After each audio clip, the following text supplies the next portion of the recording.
รีบเดินนี่จะมาถูกตัวข้านะ อะไรหือมานี่อยากตายหรือไงฮะเจ้าทำตัวดีๆตอนนี้ข้ายังเห็นเจ้ามีประโยชน์ไม่งั้นข้าคงฆ่าเจ้ากับลูกในท้องไปแล้วท่านลงหลานไม่เอาไหนถูกนักพรตชั่ว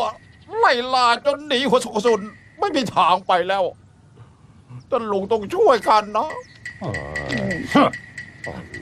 ท่านป๋าท่านมา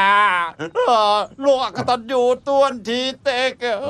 ยังไม่มีทายาทให้กับสกุลตวน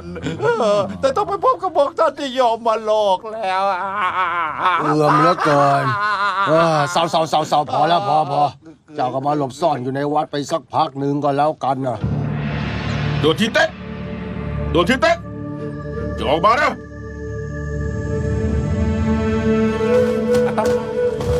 ไปหยุดย้อยไม่พูดบันไดและเนรนาถหมดมาที่วัดนี้มีอะไรชี้นะอย่างนั้นหรือท่านข้ามาหาขุนนางชั่วแท้ต้วนผู้ออกบวชต้องมีจิตเมตตาเหตุใดท่านต้องไปถือสากับคนทางโลกนี่ไปซื้อก็รีบส่งตัวคนแท้ต้วนออกมาเถอะไม่อย่างนั้นข้าจะไม่งั้นเจ้าทำไรถ้าไม่อย่างนั้นข้าคงต้องบุกเข้าไปเองแล้วนี่เป็นเขตพุทธองค์ไม่ควรใช้กำลังอาตมาขอเวลาสัก3 วันได้ไหมในเมื่อไต้ซื้อเอ่ยปากข้าก็จะให้มันมีชีวิตอีก3 วันดีอีก3 วันพบกันที่จุ้ยเซียนหลงแค่คำพูดคงไม่พอจะอะไรต้องขอล่วงเกินอะไรโอ้โหทำได้ยังไงจะเอาไปทำไมเอาไปไหนอะ3 วันต่อมาใครคนแล้วใครเป็นอะไรไปกินยาไปแล้วมาทำไมไปเล่ากับข้าดิไปติดที่นี่ไม่ขายคนป่วยไปเฮ้ยอะไรเชิญครับเชิญไปเลยได้ไปเฮียที่สุดเลยครับห้องพิเศษมีเด็กไหมเมียข้าเพิ่งจะหายดีอยากจะกินของดีๆหน่อยข้ามีเงินอยู่ขอเพียงเมียข้าชอบจะมีรางวัลอย่างงามงั้นข้าคงต้องขอบคุณท่านแล้วนายท่านร้านเราเป็นแค่ร้านเล็กๆท่านพอจะจ่ายค่าห้องที่ค้างอยู่ได้ไหมล่ะไม่มีปัญหาเดี๋ยวว่ามีตังค์ไหนค้างอยู่หลายวันแล้วแล้วเงินล่ะคือเมื่อกี้ยังอยู่เลยครับเหมือนเดิมนายท่านนี่พวกท่านก็ไม่ได้ตั้งใจจะกินกันจังทั้งที่ไม่มีเงินจ่ายหรือว่าจะถูกคนเมื่อกี้ล้วงไปแล้ววันนี้กินกันจังแต่ตังค์ไม่มีนั่นแหละหลบแล้วมาทำไมเดี๋ยวโอ้โหไต่เท้าก้ายบินชงผู้ว่าเมืองจีนสิ่งคารวะไต่เท้าไม่ทราบว่าไต่เท้าจะให้เกียรติมาถึงไม่ได้ต้อนรับขอไต่เท้าอภัยให้ด้วยไต่เท้าก้ายข้าทำเงินหายที่เมืองของท่านต้องรบกวนไต่เท้าช่วยสืบให้ข้าทีแล้วคือในพื้นที่ของข้าน้อยกลับมีโจรชั่วที่กล้าขโมยเงินของไต่เท้าข้าน้อยทำงานบกพร่องนักมาสิมาเงินพวกนี้หวังว่าท่านจะไม่รังเกียจโอ้โหเต็มเกียรติฐานเลยส่งกันเยอะวางลงเยอะโอ้โหมาหวังโดนย้ายคนดูแก่เงินหายทั้งนั้นไหมพวกเจ้ารู้ไหมว่าไต่เท้าของเราเป็นใครผู้น้อยไม่ทราบจริงๆเลยผู้น้อยมีตาไร้แววผู้น้อยผู้ตายไต่เท้าอภัยด้วยไต่เท้าของเราก็คือท่านอ๋องหกของใต้กิมอ๋องหกของใต้กิมท่าน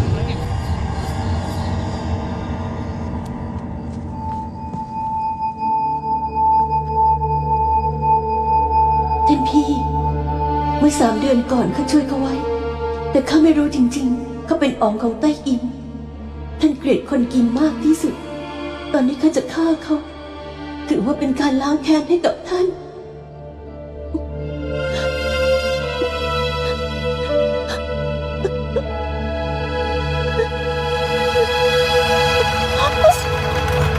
ผู้หญิง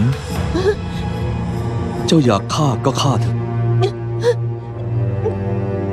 ท่านเป็นชาวกิมข้าเป็นชาวซ่งเรามีความแค้นอยู่ร่วมโลกกันไม่ได้ข้าจะฆ่าท่าน ถ้าเป็นเพราะข้าคือชาวกิม แล้วเจ้าจะฆ่าข้าก็จะไม่ตอบโต้ แต่มีคำพูดอยู่ประโยคนึงข้าจะเป็นต้องพูดเขาไม่ใช่คนที่ฆ่าพี่เอี้ยตาย เป็นฝีมือของขุนนางซ่งหลังจากฆ่าข้าแล้ว เจ้าห้ามกลับไปเด็ดขาด เพราะว่าข้ากลัวว่าเจ้าจะมีอันตราย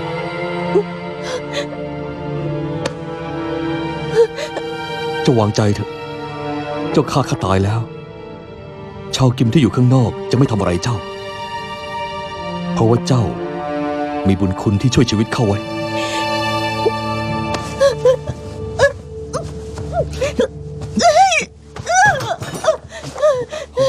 ท่านพี่ตายแล้วข้าก็ไม่อยากอยู่ต่อไป เจ้าจะทำอะไรเนี่ย เห็นชีวิตตัวเองเป็นของเล่นหรือยังไงอะ จะเป็นหรือตายก็เรื่องของข้าเกี่ยวอะไรกับท่านด้วย ใช่ไม่เกี่ยวข้องกับข้า แต่ข้าไม่อยากให้เจ้าตาย ไม่ใช่เพื่อข้า แต่เพื่อลูกที่อยู่ในท้องของเจ้า ลูกแม่ ลูกของแม่ หมอบอกข้าแล้ว ว่าเจ้ากำลังตั้งท้อง นี่เป็นทายาทสกุลเอี้ย เป็นเลือดเนื้อเชื้อไขคนเดียวของพี่เอี้ยเลยนะ เด็กเป็นผู้บริสุทธิ์เขายังไม่ทันจะได้ล้างแค้นให้พ่อเลย แล้วก็ยังไม่ทันได้เรียกเจ้าว่าแม่สักคำเลยด้วย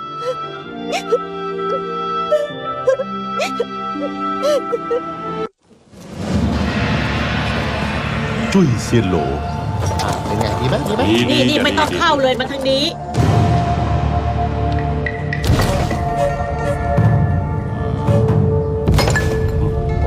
สัมผัสได้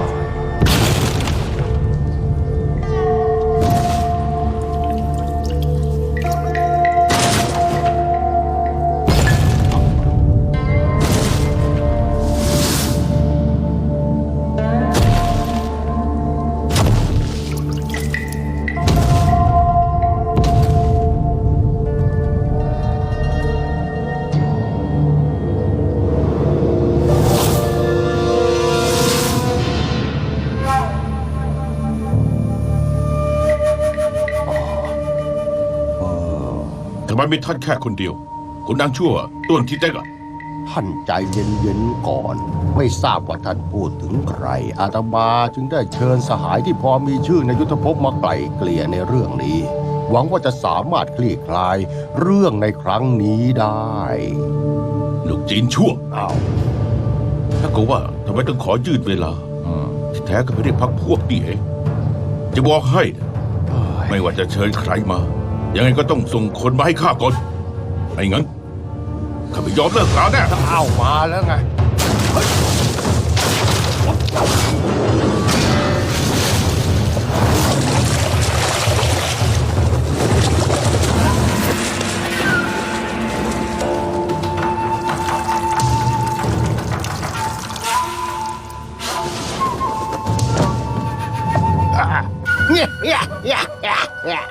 ถ้าข้าดูไม่ผิดแล้วก็ ท่านน่าจะเป็นหัวหน้า 7 จอมยุทธกังหนำขังขาวเหินฟ้าจอมยุทธกัวข้าได้ยินชื่อท่านมานานแล้ว ข้าเป็นคนยากจนอาศัยความสามารถหากินคำว่าจอมยุทธไม่บังอาจขอบคุณที่ประทานเจ้าให้นี่นะ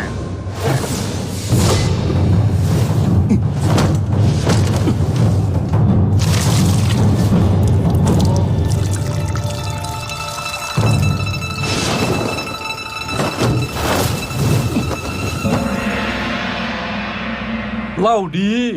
พวกไม่ได้เรื่องคือบัณฑิต จูชงไร้เรี่ยวแรงจะฆ่าไก่ ดื่มสุราก็ไม่ได้เรื่อง ต้องขออภัยท่านแล้ว ที่แท้ก็คือบัณฑิตมือพิสดารจอมยุทธจูข้าขอคารวะท่านอีกจอบหนึง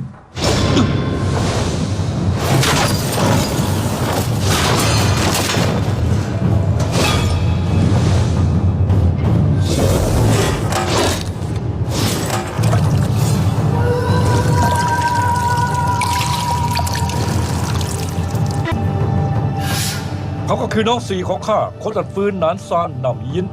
เขาไม่ใช่คนชอบพูด ท่านจะอย่าถือสาเขาเลย วิชาไม้คานเหล็กเขาร้ายกาจจริงๆ ข้าได้เปิดหูเปิดตาแล้ว เล่าดีคารวะท่านนักพรต พี่ใหญ่เข้ามาสายอีกแล้ว มา โอ้โหม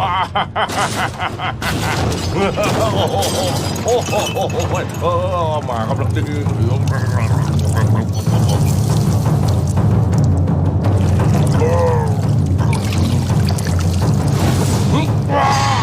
คืนไป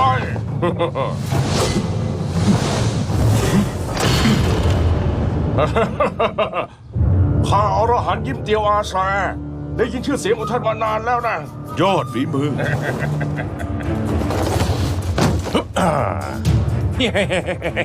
ข้าน้อยชวนกิมหวดทำการค้าเล็กๆ ข้างถนน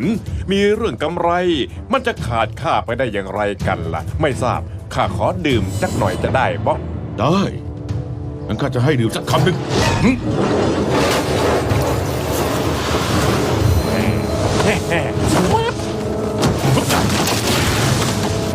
พี่จ๋ามาเลย เงียบ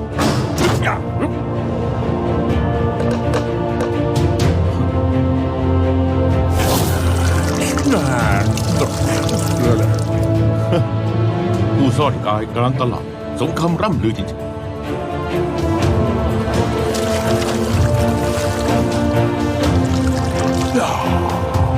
พี่หก เอาไป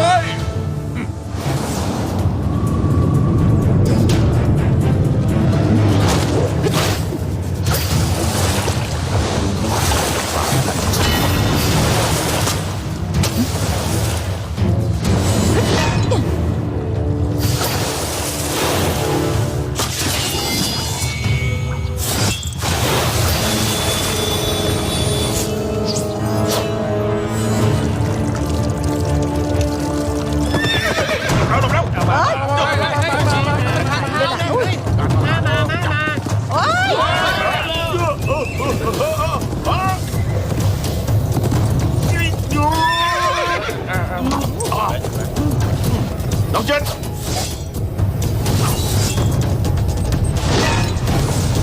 โอ้โหบอกได้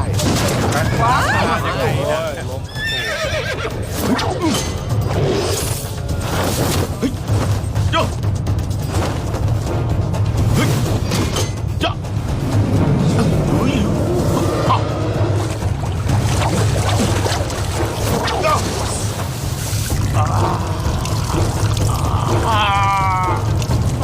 กินแปลกๆ สะใจอ่ะ ขนาดนั้นร้อยเอาเวียน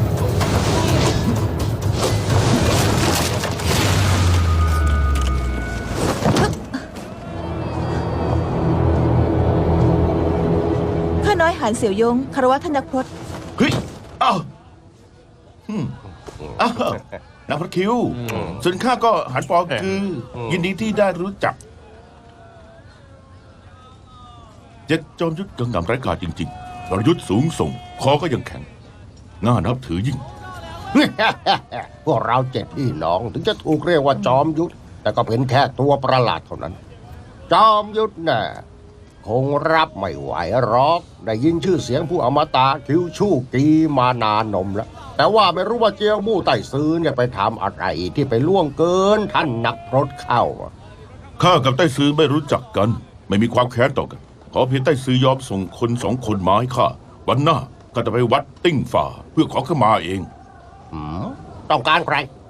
สหายของข้าสองคน ดูทางการกับพวกกิมใส่ร้ายจนต้องตาย ผู้หญิงกับลูกของพวกเขาไร้ที่พึ่งพิงเราด้วยกลัว ท่านเห็นว่าเรื่องนี้ข้าสมควรจะยุ่งไหมล่ะ อย่าว่าแต่ลูกเมียของสหายเลย ต่อให้เป็นคนที่ไม่รู้จักกัน ถ้ารู้เรื่องนี้แล้ว ก็สมควรจะช่วย จะยุ่งไหมล่ะ อย่าว่าแต่ลูกเมียของสหายเลย ต่อให้เป็นคนที่ไม่รู้จักกัน ถ้ารู้เรื่องนี้แล้ว ก็สมควรจะช่วยอย่างเต็มกำลัง ดีข้าเห็นกับตาตัวเองขุนนางชั่วต้นทีเต็กจับตัวหญิงม่ายหนีเข้าไปในวัดติ้งฟ้าข้าจะขอให้ไต่ซื้อมอบคนสองคนนี้มา เฮ้ยนี่เจ้าพูดจาเพ้อเจ้อเจ้าใส่ความกันชัดๆ งั้นเจ้าก็ลองบอกมาสิคนที่ออกบวชทำไมอยู่ๆถึงต้องรับตัวหญิงม่ายเข้าไปอยู่ในวัดด้วยคิดจะทำอะไร มีแผนการอะไรอยู่ ไม่ได้เจ้า เจียวมู่ใต้ซื้อเป็นหลวงจินชั้นสูง ต้องไม่ทำเรื่องน่าอายแบบนี้นะนักพรตคิวคงถูกพวกคนต่างชาติหลอกเอาแล้ว ท่านหมายความว่าอย่างไงว่าข้าเป็นคนต่างชาติหรืองั้นเหรอ เอ้ยน้องเราข้าไม่ได้พูดแบบนั้นนักพรตคิว เมื่อเป็นแบบนี้ท่านก็แสดงหลักฐานมาเสีย หลักฐานน่ะ ง่ายมากงั้นเชิญตามข้าไปคนวัดติ้งฝาก็จะรู้เอง ถึงจะมาสร้างชื่อในเจียงหนาน ก็ไม่เห็นต้องทำลายชื่อเสียงของอาตมา ถ้าท่านไม่มีหลักฐาน ก็จะไปเข้าคนวัดได้ยังไงนักพรตคิว ท่านบอกรังแกเกินไปแล้ว อีกอย่างเจียวมู่ไต่ซื้อก็เป็นคนดี ถ้าท่านบอกว่าไม่มีก็คือไม่มีสิท่านไม่โกหกหรอกงั้นก็หมายความว่าข้าเป็นคนโกหกสินะ ในเมื่อนักพรตคิวไม่เชื่อคำพูดของเราได้ พวกเราต่างเป็นชาวยุทธงั้นก็ตัดสินตามกฎของยุทธภพเถอะ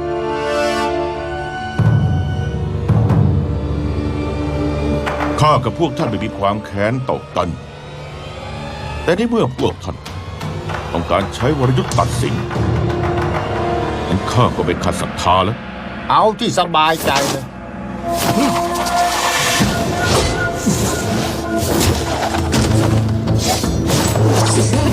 อย่าเฮ้ยพี่ดอกจับพี่ดอกโอ้โหจุกมาเลยแล้ว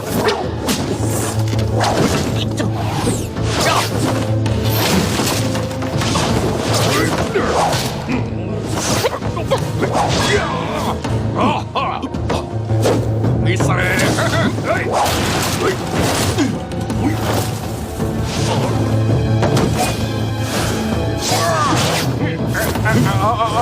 โอ้โห เดี๋ยว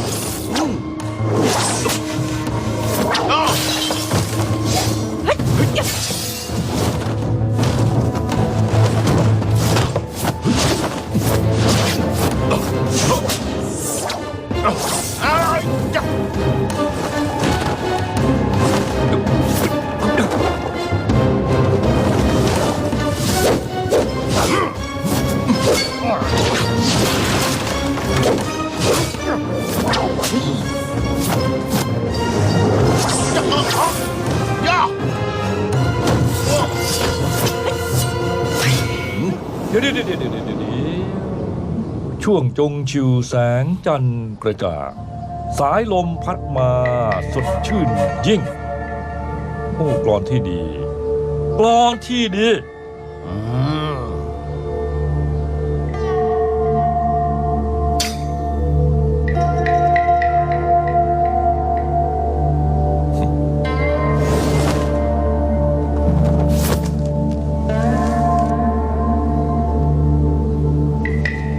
มันเป็นกรอน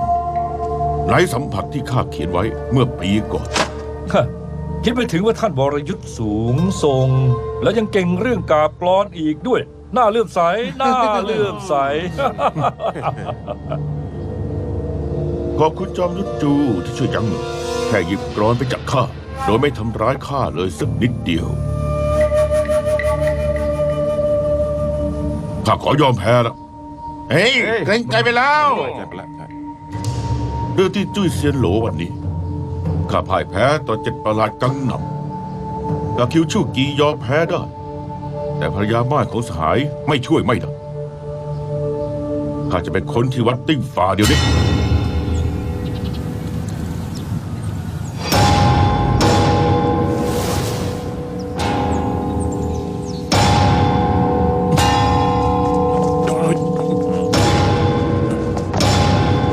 เฮ้ยหยุดนะหยุดนะหยุด เดี๋ยว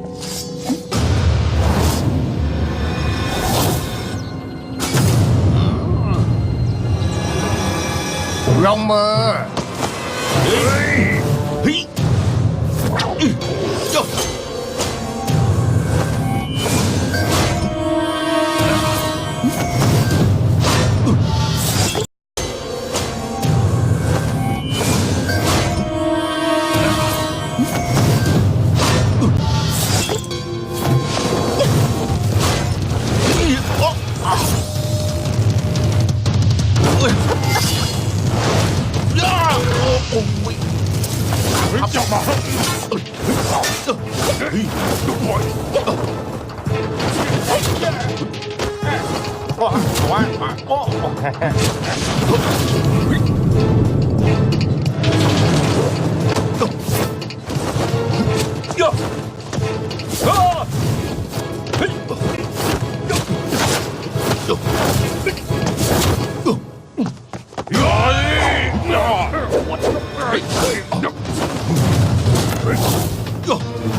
เจ้านักพรตบ้า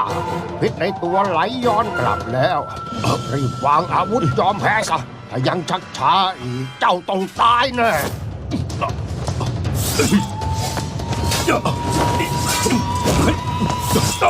เฮ้ย ยุ่งใจแล้วเจ้า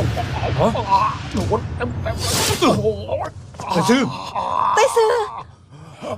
พอได้แล้วโอ้โห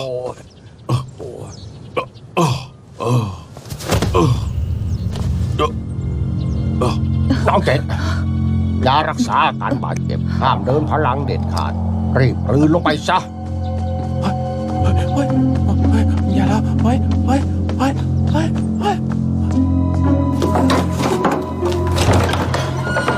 ลูกเจนน้อยข้างนอกเออะอะไรกันในพลนั่นบุกเข้ามาแล้ว ทุกคนบาดเจ็บกันหมดเลย อาจารย์บาดเจ็บหนักที่สุดเลย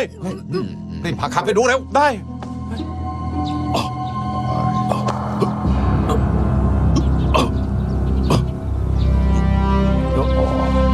นักพจน์ชั่ว นักพจน์ชน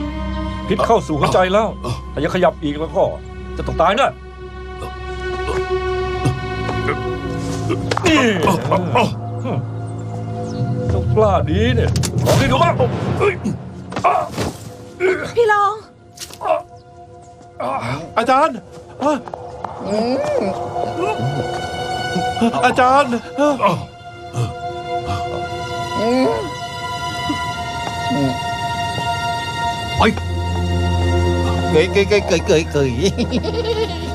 อาจารย์ถ้าไม่เป็นไรนะอาจารย์ เดี๋ยวเราพรตมาทำไมข้าต้องหนีหัวซุกหัวซนนะวันนี้ข้าจะส่งเจ้าลงนรกเอง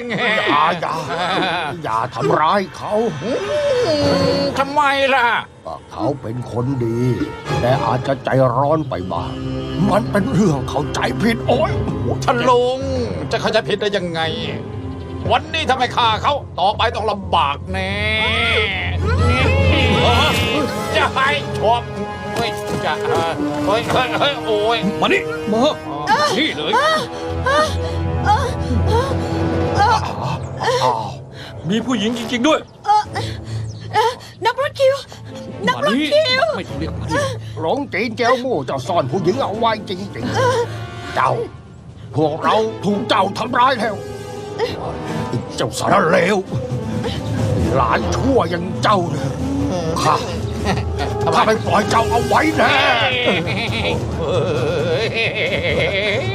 เสียงของข้าต้องมาถูกคนทำช้าอย่างเจ้าทำลาย โอ้ยเจ็บ ถ้าไม่กำจัดเจ้าข้าคงสู้หน้าใครไม่ได้แล้ว จี๊ดจี๊ด อาจารย์ ดูสิ อาจารย์ ไปช่วย อาจาร ไปช่วย ย์อาจารย์อาจารย์อาจารย์อาจารย์ เจ้านักพรตบ้าเฮ้วันนี้เจ้าหนีไม่รอดแล้วเฮ้ อาจารย์ นักรถคิวนี่ปล่อยเขานะ ไปกับข้าไปกับข้าเดี๋ยวนี้ นักรถคิว บอกให้ไป ปล่อย มาเดี๋ยว เขาสิ นักพจน์ชั่ว วันนี้ข้าจะฆ่าเจะซ้ ไม่ได้ ำทำไมนะพี่ใหญ่ มันเป็นเรื่องเข้าใจผิดกลับมาแล้วข้าจะเล่าให้ฟัง เร็วเดี๋ยวไปช่วยผู้หญิงคนนั้นก่อน ปล่อยนี่ใครอยู่นี่ช่วยด้วยช่วยด้วย เงียบนะ เจ้า เจ้า เจ้า เจ้า เจ้า ช่วยด้วย จะส่งเสียง เจ้า ช่วยด้วย หยุด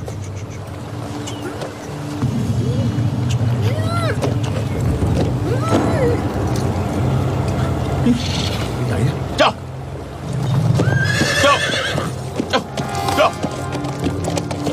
มันโง่แค่นี้ก็มองไม่เห็นไปเร็ว ช่วยด้วย ไปเร็วเร็ว อะไรกันเนี่ย ไปเร็วไปเร็วเร็วเร็วเร็วเข้าป่าดีกว่า ไม่เข็นพวกกิมข้าไม่กล้าไปหรอก ไม่ต้องพูดมากทำไมไปข้าจะฆ่าผมเก่าทั้งหมดเลย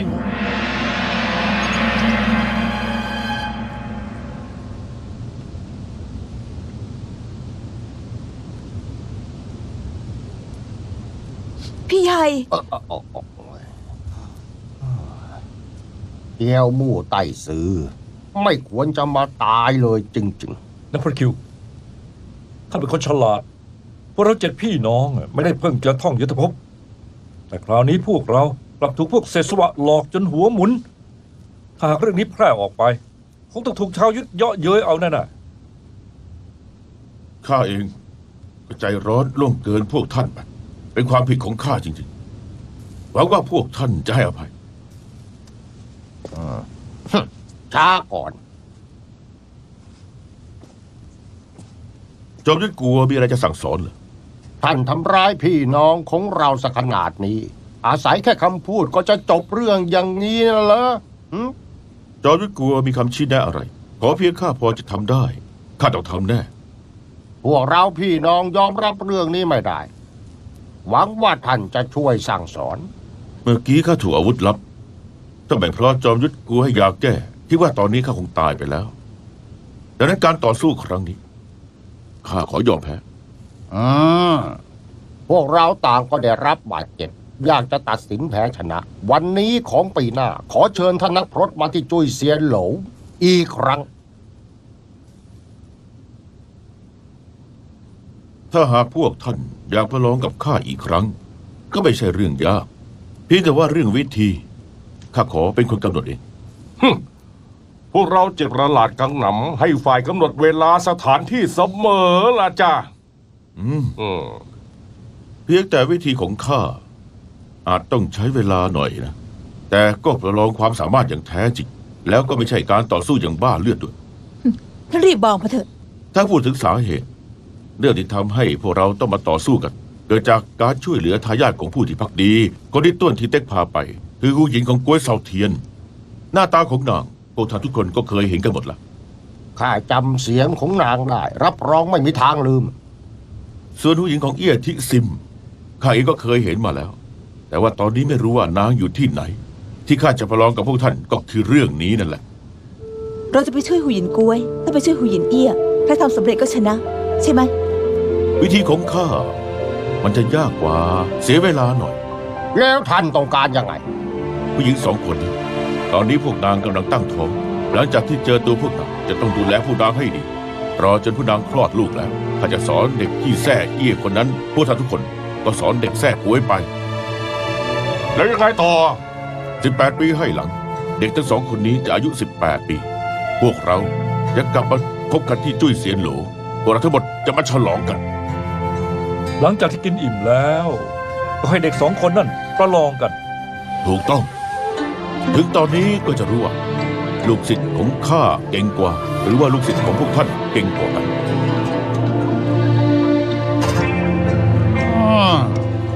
ได้ พวกเรา